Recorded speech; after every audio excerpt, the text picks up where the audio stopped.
Hey, how's it going? You're here Friday morning. I just finished my morning run with the dogs. They're now in the car. They're pooped out. I didn't want to bring them out because they might bark and stuff if people walking by. But I wanted to, obviously it's Friday, so that means it's FAQ Friday.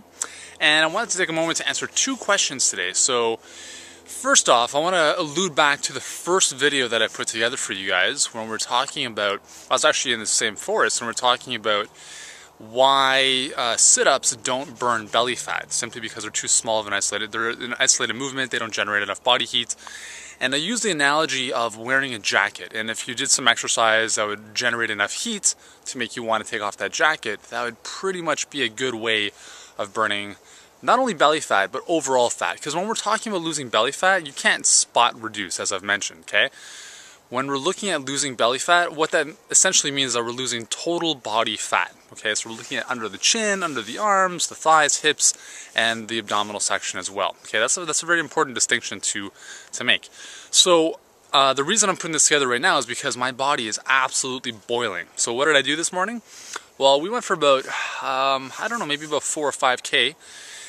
Running through the forest, and this is actually pretty new to me because I don't run, I mean, over the last couple of years I haven't done that much running other than some interval training, but I've been taking the dogs out more regularly now, 3 to 4 times a week, and doing these morning runs. So for me it's a change because I'm used to doing a lot more strength training. Now I've kind of toned down the strength training a little bit, and even though I know it's really important, but I got to give my body a rest. So anyways, what I'm doing with these workouts, I'm not just going for a straightforward run. There's a lot of up and down hills in the forest, so we're hitting the hills, going up and down the hills a couple times, so it's a really good strength workout for my lower body. Now why this is important is because doing hills, working against gravity in a vertical motion, generates a huge amount of heat. And right now, although you can't see it, I'm sweating. I have this jacket on, I have a sweater underneath, and I have a t-shirt underneath that, and everything is drenched. So that's the feeling you want to have when you are working out to lose fat, okay? You can do all the sit-ups in the world, although I don't recommend that, and you know why now. But you'll never get this heat generation inside your body, and therefore they will not help you lose belly fat. In the same way that doing bicep curls or calf extension or calf raises will not generate enough heat, because they're small muscle groups that generate very little metabolic activity, and they are not going to do any work. So for some of you who've been asking me about what's the best way to lose belly fat, it depends. It really depends. There's a lot of different, there's no right or wrong way, there's just more effective ways and less effective ways.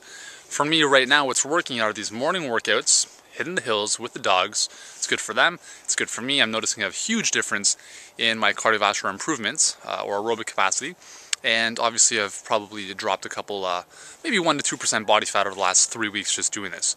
So I'm not saying that you have to go out and run, but if you are, make sure you're using hills, different types of challenges, so that you're not just going on a straightforward plane and really getting into those overuse injuries that can happen so often with running. What I really like about this is I love nature, I love being outdoors in the forest. So for me, right now, in the spring, summer, this is the ideal start to my day. Now for you, it might be going in your backyard and throwing the kettlebell around for a while. That's awesome. Okay, it might be going to the gym and doing what you have to do in the gym. Whatever you enjoy doing is what's most important, because that's going to be more sustainable than doing something you hate to do, right? Just make sure that when you're doing these exercises or doing these workouts with the intention of burning fat, that you need to be generating a lot of heat, getting all your muscles involved, sweating, huffing and puffing. That's the goal, okay? So hopefully I've laid that to rest. And I want to move on to the second question that I've received recently about, I haven't talked a lot about diet over the last couple of videos. I'm going to talk more about diet next week, but a couple of comments have come through asking about diet, eating, metabolic rate, metabolism, that kind of stuff. So I want to tie the first question or the first answer into this second one here. So first of all, your diet makes up it's kind of a catch-22 here. So your diet is probably the most important thing when it comes to losing belly fat, okay, overall fat. We talked about the importance of doing these higher, kind of revved up, high intensity workouts is really important as well. But realistically, if you actually want to shed % body fat and see the definition in your abs, you need to be eating a healthy diet. And really it's about 75 to 80% of the equation. So that's pretty significant. So all the work we're doing outdoors or in the gym, it helps, it's important, but that's not all, okay? The diet is very important, and how, what I want to kind of make a few distinctions here with respect to some of the misconceptions out there. There's a lot of different experts out there who are saying that, there are specific foods that you can eat that are going to burn belly fat, specifically foods that are negative calorie foods, so they require more energy than they give, like celery, a lot of green leafy vegetables, stuff like that. And it makes sense to some degree, because if you eat more plant-based foods in general, they're going to be higher in nutrients and lower in calories. So therefore, it would make sense to eat more of a plant-based diet, just from an overall health perspective. And when you do that, you don't have to worry about body fat. Body fat, we're storing it because of all the garbage that we are eating in our Western diet. So don't get all caught up in one specific food, or, avocados have monounsaturated fats and they have been shown to blah, blah, blah, blah, blah, or omega-3 fatty acids help you burn fat. Just eat a whole food, plant-based diet, and you won't have to worry about all this fat that, millions of people are suffering with. The other important thing with that is that your diet, when you eat food, there's what's known as a thermic effect of food. And this is where your body uses energy to break that food down, okay? So some experts tell you that, if you eat these foods, you're actually going to be burning more calories, as I just mentioned. The problem is that the thermic effect of food only accounts for about 10% of the calories that you burn on a daily basis. So it's really insignificant. Aside from the fact that eating a whole foods, more plant-based diet is really important just from a nutrition standpoint, and therefore you'll be eating less calories, what's more important from a metabolic rate perspective is your resting metabolic rates, not specific foods that you're eating. Your resting metabolic rate is the number of calories that your body uses throughout the day just to stay kind of just at rest, okay? 70% of the calories you burn on a daily basis are coming from your metabolic rate, your resting metabolic rate.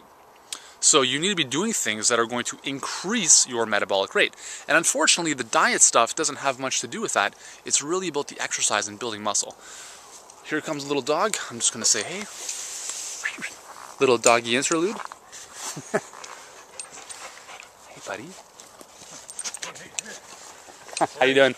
He's going to help.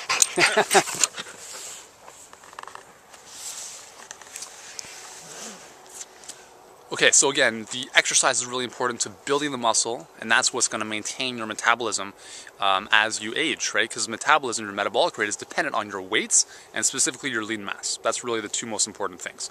But again, it comes back to diet, because from a very simple energy perspective, if you're eating more calories, if you're going to eat a lot of calories, your body's not going to be able to use them all. It's going to store them as fat. Okay, so you want to drop your calories a little bit, and you can do this actually in a very strategic way, which I'll talk to you about next week, which will actually help you in a more natural way drop fats and help your body actually restore its health a lot more effectively. So I'm going to have that coming for you next week. I've also had a realization the other night. I really, I'm inspired now with the April Abs. It's really, I'm having a lot of fun. I hope you're enjoying the videos as well. So I'm in this kind of state of like real true inspiration right now, and again, I'm being like outdoors and being in the forest to get all this oxygen to my brain. So I had this really cool epiphany the other day, and I want to share that with you next week. And it has something specifically to do with you and helping you reach your goals, so it's going to be pretty important that you want to stay tuned for that. In the meantime, again, thanks for all your questions, thanks for all the comments on the blog. I've had a great time putting together these videos, and don't worry, we're not done yet. It's only the middle of April. We got a few more to go. So have a great weekend. Stay tuned to your email next week, and we'll talk to you then.